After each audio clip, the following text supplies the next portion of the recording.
The Derby for us, in my whole life, I've always really felt the Derby was special.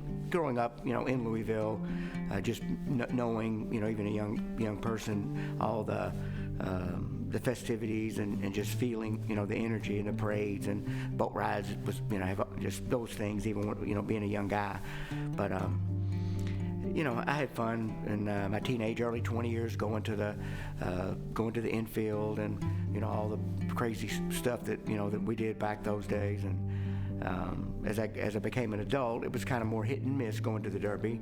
I always enjoyed it or loved it. If I got invited, I would go, but sometimes I might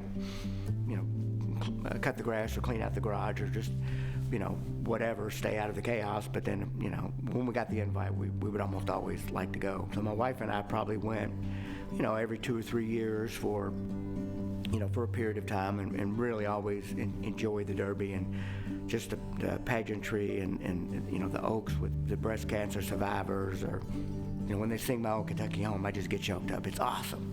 So proud.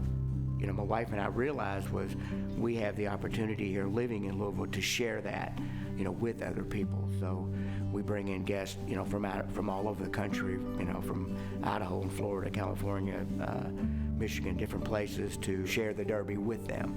And our Derby experience that we help share our friends with, that we think has gotten a little better, and a little different bourbon tour, different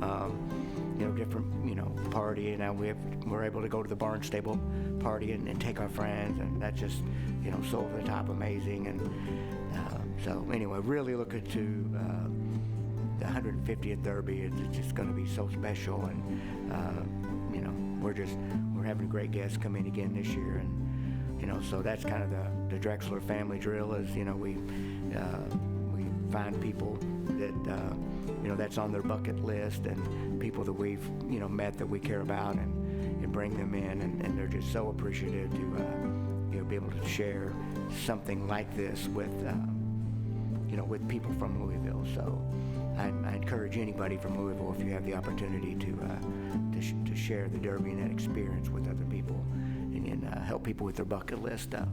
It's a fun thing to do.